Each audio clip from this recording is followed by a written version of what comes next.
I think that the Chinese were surprised by the magnitude of the Japan deal, by the magnitude and the terms of the European deal. So I think that they're never compliant, but I believe that they were in more of a mood for a wide-ranging discussion. The discussion centered on the two economies. We had a very in-depth report on them on the Chinese economy. We gave a very detailed report on the U.S. economy. We talked about the trade deals that we were doing with other countries. We expressed our concern about Chinese overcapacity globally and what that might mean for this year, for the next few years. We expressed our concern for their purchases of sanctioned Iranian oil, of which they buy about 90%. We also expressed our regret that we believe that they had sold Russia about $15 billion of dual-use technologies. But the overall tone of the meetings was very constructive, and I will pass it over to Ambassador Greer. Thank you. We also reiterated the premise of the President's trade program and trade policy, which is to reduce U.S. deficits, increase manufacturing, and reshore our economy. We made sure that they understood that these are the goals of what the President's trying to do.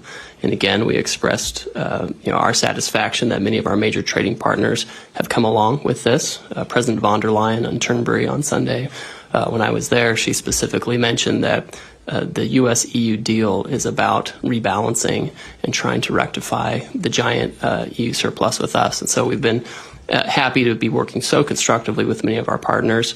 And we had that kind of a discussion with the Chinese as well. And of course, we were here, in the first purpose to confirm the implementation of what was agreed in London in terms of accelerating the flow of rare earth magnets from China to U.S. companies. And then we were able to discuss further how to make sure that the entire U.S. supply chain, including those that go through third countries, could be accelerated. Thank you. Yeah, and I would say on a personal level, we've developed great respect. Ambassador Greer knows several of their team from the first administration.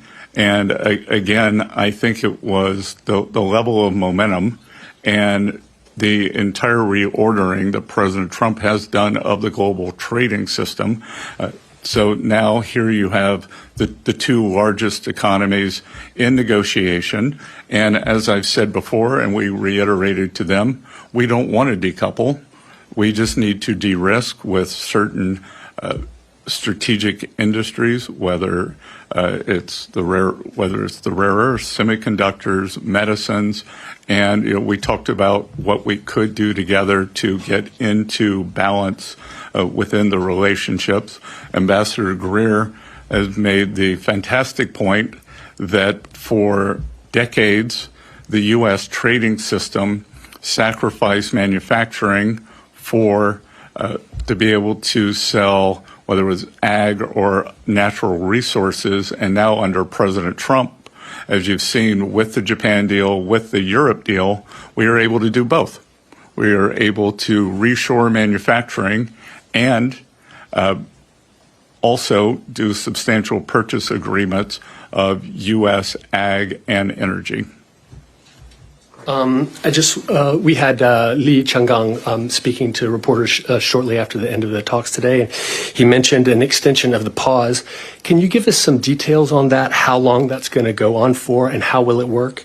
And if I could just throw in another one, what do you say to lawmakers in the United States and others who are concerned that concessions on export control on items like chips for AI will jeopardize U.S. national security interests? Well, I'll take the national security question, and then Jameson could talk about the pause. Look, we are very diligent in terms of the national security. Things go through the interagency at the White House, whether it's Treasury, it's NSC, it's Commerce, it's DOD, so that there's nothing that's being exchanged for anything. I think you might be referring to the NVIDIA H20s, which are well down their technology chip stack. Great. And I would say, I should also say the only export controls we talked about today were Chinese export controls on rare earths. Just U.S. export controls were not something we discussed. With respect to a potential pause, we're going to head back to Washington, D.C., and we're going to talk to the president about whether that's something that he wants to do. It's certainly something that's been under discussion, and so we'll brief the president on the outcome of this, and we'll see if there are any. We have further technical discussions that are happening right now as we speak among the teams, and so the president can make a final call on whether that's something that he wants to do. Decision made today. Not on our side. Well, I'll just repeat that China is the most imbalanced economy in modern times. And I think we are going, they're 30% of global manufacturing. They have a 2% current account surplus of global GDP, which we've never seen before, or probably not since the 1870s with the British Empire. And that's not sustainable. So the tariff levels will have quite a bit to do with that. And I think the other thing that we're seeing is that President Trump was very early on talking about the China problem. The U.S. experienced the China shock when China came into the WTO in the early 2000s, but Europe, a lot of the European business model, it was quite a business model, was predicated on cheap Russian energy, a depressed exchange rate because of the southern European countries dragging down the euro and then selling goods into China. And now that China has jiu-jitsu'd the model, and under the cover of COVID, rather than increasing their consumer, they upped their export capacity, and they did it quite a bit up the value chain. So, we'll see over time. But my guess is that over time, that the other economies, developed economies, will start increasing their tariff barriers, and the global South, they just can't absorb all this Chinese production. I would say also, when you ask about what tools can be used to deal with this, this is part of the reason why the president implemented his tariff program. Right now, if you look at the numbers, we're still tracking an annual trade deficit with China. But if you extrapolate it out from the numbers we have so far it looks like it's going to be at least $50 billion smaller this year. So that's some progress already. With respect to the Section 232, this came up during discussions. The Chinese asked us about it. What's the plan? What's the timing? We shared what information we could. You've heard President Trump talk about this publicly, which includes, discussion of, having a situation where you start with a lower tariff, but then you go to a higher tariff at some point to try to bring back manufacturing of pharmaceuticals or semiconductors. These are global actions. They don't target the Chinese. They don't target any particular country. They'll be applied globally. There aren't any exceptions or exemptions for particular countries. And what's the biggest concession they've made? That the Chinese have made? Well, I would say they blocked all of their rare earth magnets, and now we're getting them. Cao Jie from Phoenix TV, Hong Kong. I believe you discussed a range of topics with your China counterpart in these 2 days. But compared to Geneva and London, do you think is there any questions or issues are becoming tougher and toughest to negotiate? And as you mentioned that the U.S. is trying to convince China not to keep buying the oil, gas from Russia or Iran, will be the kind of new conditioner for the future round of the talk between U.S. and China.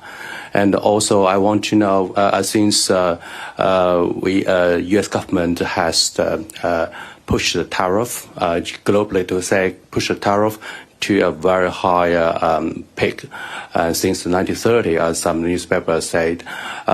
But so both of you, do you think it will be concerned by the U.S. people about the potential inflation pressure and also the local economy. Do you believe will it be more or less slow the economy for the U.S.? Well, there's a lot to unpack there. So I'll work backwards. I was a professor of economic history at Yale, and I can tell you it's my belief that as many people have a misunderstanding that the downturn in the 1930s was caused by an increase in tariffs.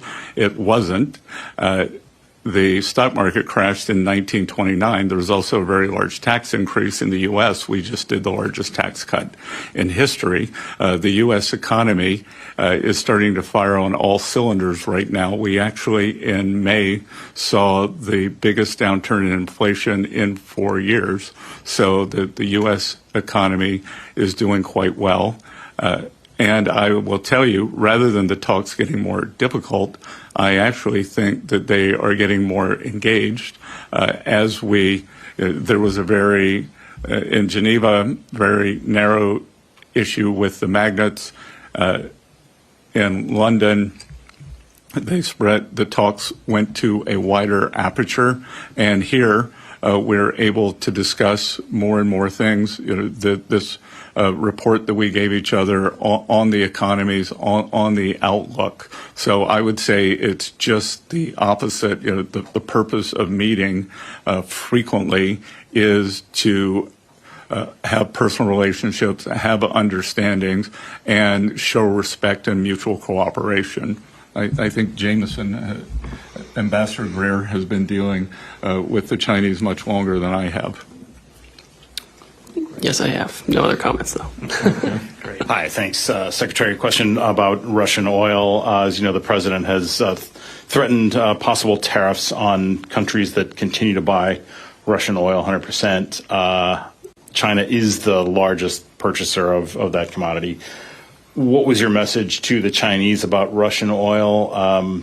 Did you tell them that they're on notice, they need to start to pull back? Well, we described, it's not just the president, what is making its way through the U.S. Senate, and hard to imagine anything could get 80 or 90 bipartisan votes in the U.S. Senate, is a bill that will give the president discretion to apply secondary tariffs on sanctioned Russian oil from, I believe it's from 0 to 500%. I believe he's used 100%.